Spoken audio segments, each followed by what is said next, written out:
देखो, आज का यह टॉपिक है संघट, कोलिजन के बारे में पढ़ेंगे। कोलिजन क्या चीज़ है? कोलिजन होता है इम्पैक्ट ऑफ टू बॉडीज़, दो बॉडीज़ को आपस में क्या बोलते हैं उसको, टक्कर हिंदी में, इसको बोलते हैं कोलिजन। कोलिजन में अगर हम बात करें इसके कैटेगरी की, तो कैटेगरी दो हो सकती है। एक इलास्टिक कोलिजन होता है और एक नॉन इलास्टिक होता है। नॉन इलास्टिक, जो इलास्टिक कोलिजन होता है इसके लिए कोफिशिएंट ऑफ इलास्टिसिटी की वैल्यू 1 होती है, और नॉन इलास्टिक के लिए लेस देन 1 होती है और ग्रेटर देन 1 होता है। Coefficient, elastic coefficient, this is a symbol for elastic coefficient E and it is used to identify the motion is elastic or non-elastic. So if E is equal to exact 1, then we say that there is a elastic collision. Elastic collision examples are air molecules. Air molecules, जो air के molecules होते हैं उनके बीच का जितना भी collision है वो इलास्टिक होता है, इसलिए इसकी एनर्जी कभी डिक्रीज नहीं होती है, काइनेटिक एनर्जी। और काइनेटिक एनर्जी डिक्रीज ना होने की वजह से काफ़ी दूर तक एक दूसरे से लड़ते झगड़ते आगे बढ़ जाते हैं। So that is elastic collision. And non elastic में अगर देखें तो नॉन इलास्टिक कोलिजन में बहुत सारे हैं, जैसे कि कोई एक बॉल इधर से एक बॉल इधर से आके टकराई, दो बॉल अगर आपस में आके ऐसे टक्कर होता है तो उसके जब रिएक्शन मिलता है तो प्रतिक्रिया के स्वरूप जो बॉल होते हैं वो एक दूसरे से अलग हो जाते हैं। डिफरेंट वेलोसिटी से, अलग अलग वेलोसिटी उनकी होती है, यस, अलग अलग डायरेक्शन भी होता है, परंतु जो वेलोसिटी है वो ज़्यादा समय तक मेंटेन नहीं रहती है। After a time something it will be near about to 0, means the body become in rest position. टक्कर के कुछ समय बाद जो है वो पिंड विरामावस्था में आ जाता है, तो वो इलास्टिक नहीं है। जो इलास्टिक होगा उसके मॉलिक्यूल कभी रेस्ट में नहीं आएंगे, जैसे कि एयर मॉलिक्यूल हैं। गैस के अणु कभी रेस्ट में नहीं आते, एक बार टक्कर हुआ और कंटिन्यू इधर से टकरा के उधर गए, उधर से उधर, उधर से उधर चलते रहते हैं।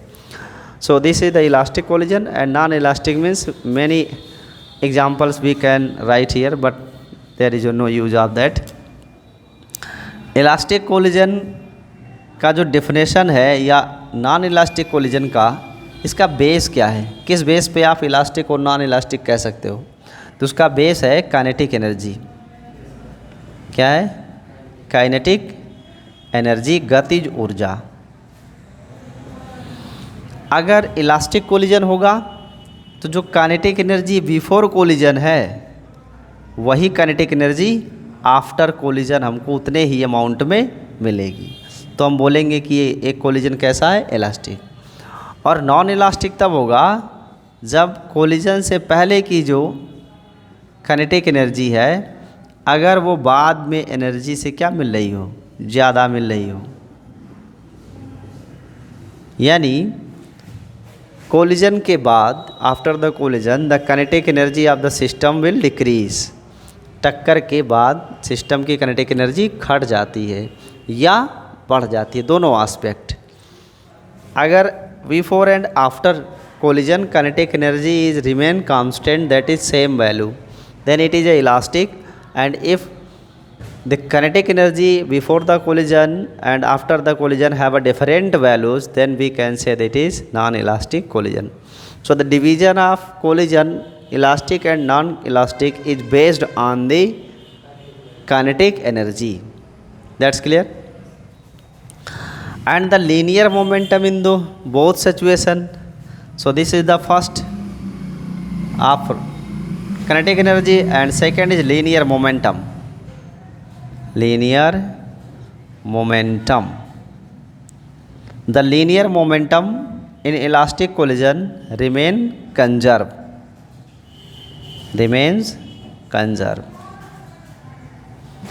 And also in non-elastic collision linear momentum remains conserved.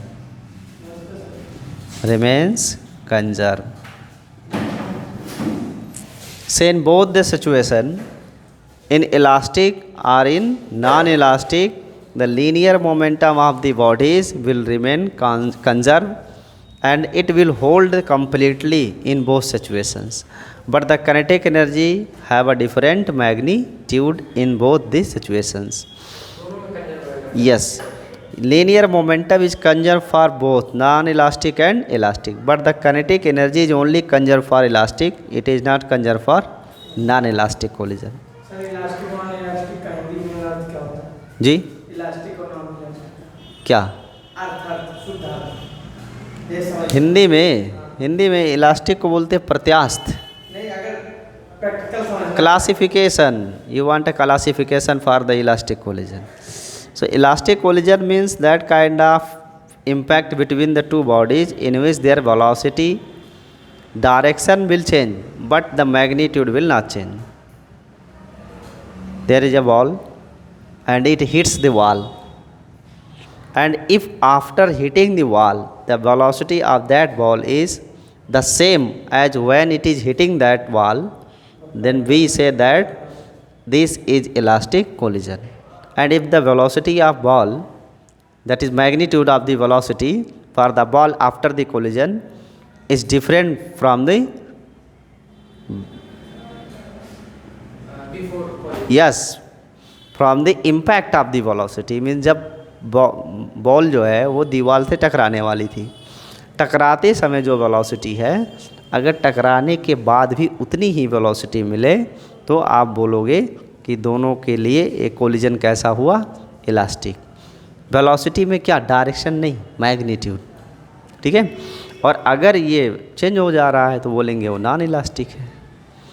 तो ऐसे आप समझो कि अगर इसे मतलब एक्सप्लेन करके समझना चाहते हो कि इलास्टिक नॉन इलास्टिक क्या है, तो ये एक ही लाइन है कि इलास्टिक नॉन इलास्टिक की कैटेगराइज करने का बेस क्या है, काइनेटिक एनर्जी.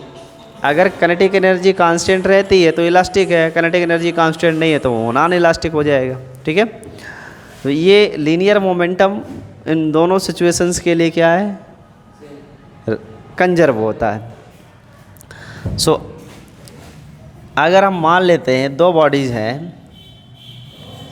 फर्स्ट का मास है m1, वेलोसिटी है u1, दूसरे का मास है m2, वेलोसिटी है u2, और इनके बीच में हुआ कोलिजन, और कोलिजन के बाद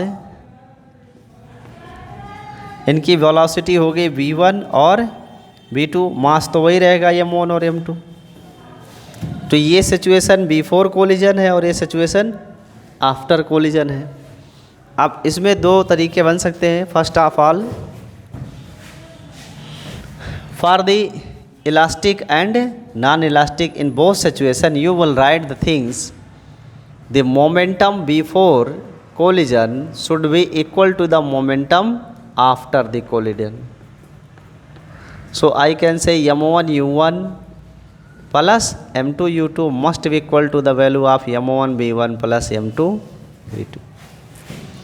m1 u1 m into u, that is mass into velocity, is equal to the momentum of the body, and here the momentum of the first body will be m1 u1 and second body will be m2 m2, and before the collision they have the magnitude of velocity as a u1 u2, so the total momentum is this, and after the collision there have a velocity v1 and v2, so we have the magnitude of momentum as m1 v1 plus m2 v2, and both side is equal to each other because it is in elastic collision situation.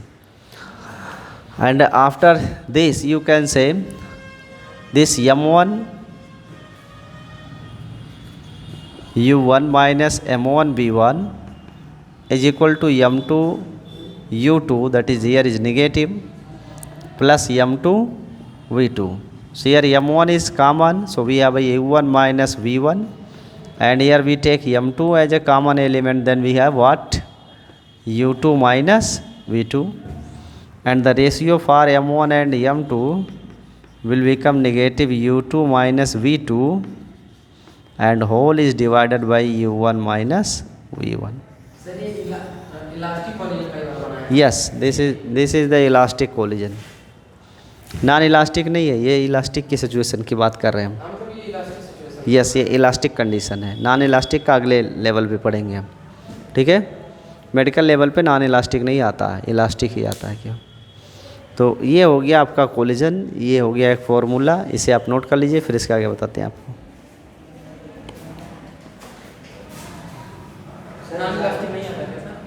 तो ये जो elastic है इसमें ध्यान में रखने वाली बात यही है, ये काइनेटिक एनर्जी किसी एक बॉडी का नहीं लिया हमने कि फर्स्ट वाले मास की जितनी काइनेटिक एनर्जी पहले है बाद में भी उतनी काइनेटिक एनर्जी होगी, नहीं।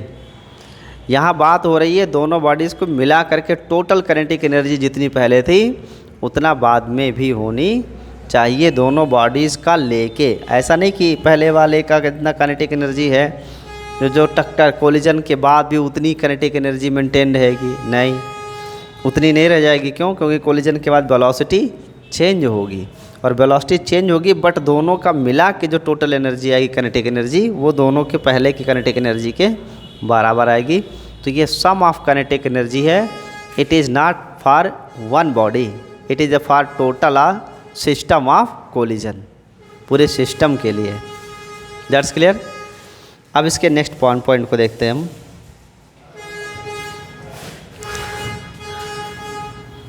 एक होता है टेंजेंशियल कोलिजन, टेंजेंशियल कोलिजन।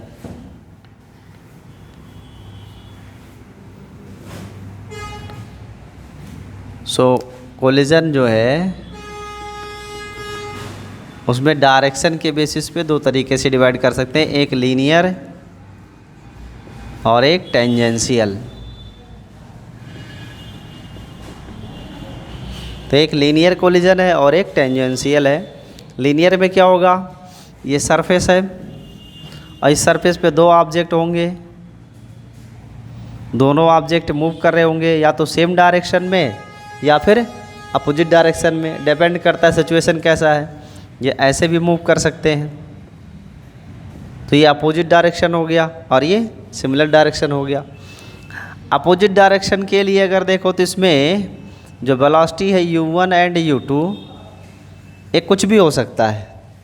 एक इधर से बाइक आ रही है या ट्रेन आ रही है 10 से, एक इधर से आ रही है ट्रेन 5 से, तो भी वो टक्कर हो सकता है, क्यों, पटरी एक ही है। लेकिन ये जो सिमिलर डायरेक्शन वाले हैं इनके बीच में कोलिजन तब तक नहीं होगा जब तक फर्स्ट वाले की वेलोसिटी सेकंड वाले से ज़्यादा ना हो। तो इसमें कंडीशन है बट इसमें कंडीशन नहीं है। So imagine the velocity is u1 and here velocity is u2 and u1 is greater than u2, ये इसमें कंडीशन होगा तभी कोलिजन होगा, अन्यथा कोलिजन नहीं होगा। So now after the collision what happen, after collision there is a two point of view. One is that both the object now go horizontally but their velocity will be changed. So imagine the v1 is the velocity as a first object and v2 is the velocity of second object, and mass is always remain conserved, or you know very well it, mass will never be changed here.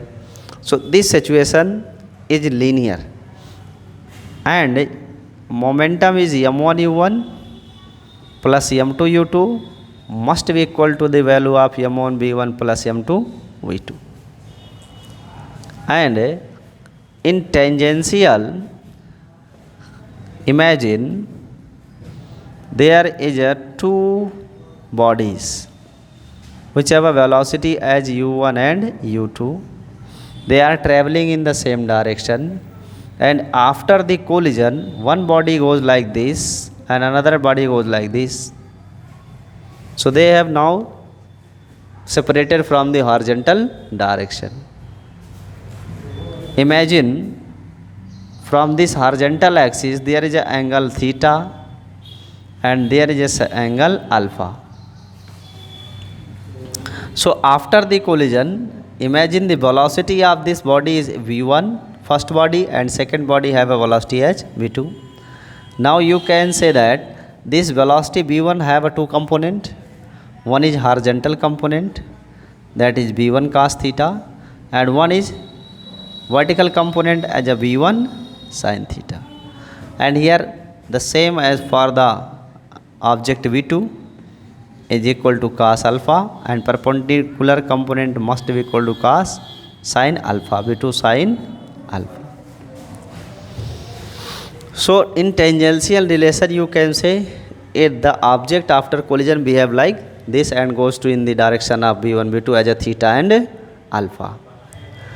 So here we have to use the theorem of conservation of momentum, and now you can say the theorem for conservation of momentum is now separated into two directions.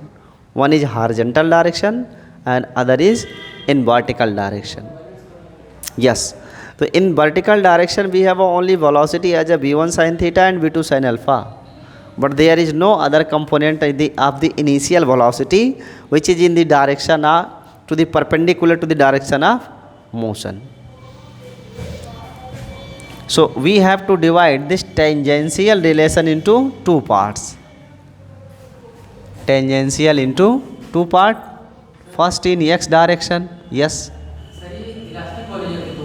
Yes, yes. In the elastic collision we are discussing all the elements in elastic collision. All the condition which I have told you here is in elastic collision, not non-elastic. Non-elastic is the next topic. This is for elastic collision. And in elastic and non-elastic there is no big difference. Only the difference of kinetic energy. Mechanical energy of the system remain conserved in all the situation. So this tangential collision is now divided into two direction. One is x direction, that is horizontal direction, and another is in y direction, that is vertical direction. So in x direction we have a momentum of this object m1 and object m2 as a m1 u1 plus m2 u2, and after the collision we have the velocity v1, so the mass m1 b1 cos theta and plus m2 v2 cos alpha. The horizontal momentum will balance in like this, and second component in y direction, that is vertically to the motion of the direction of initial objects. So in the y direction, before the collision there is no velocity in the y direction. So before the collision the momentum of the object in y direction will be 0 because there is no velocity in the y direction.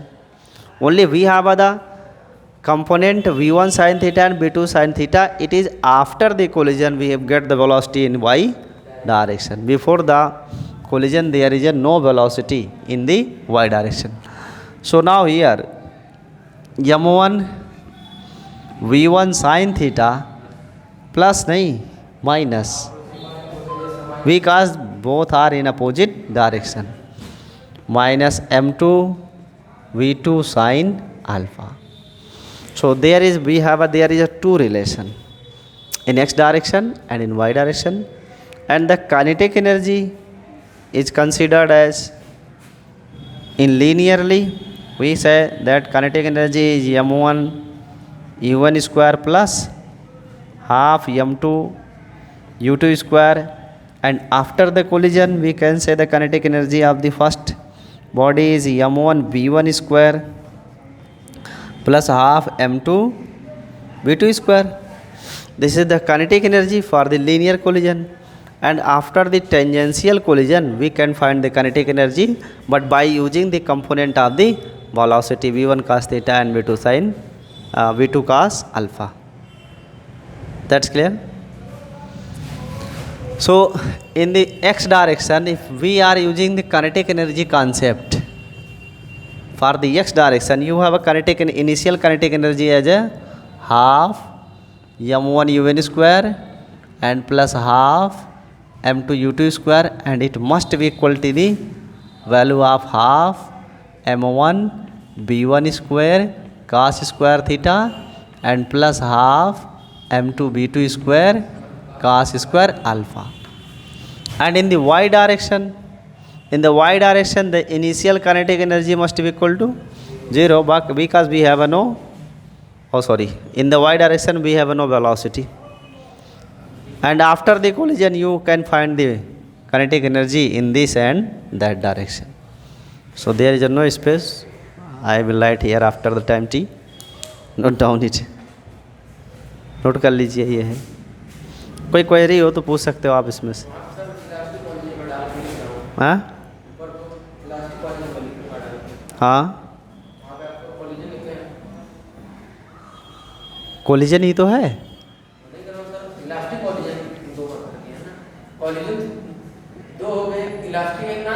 हाँ नहीं elastic collision हो या non elastic, दोनों situation में ये बन सकता है. टेंजेंशियल और लीनियर जो है वो दोनों सिचुएशन में बन सकता है.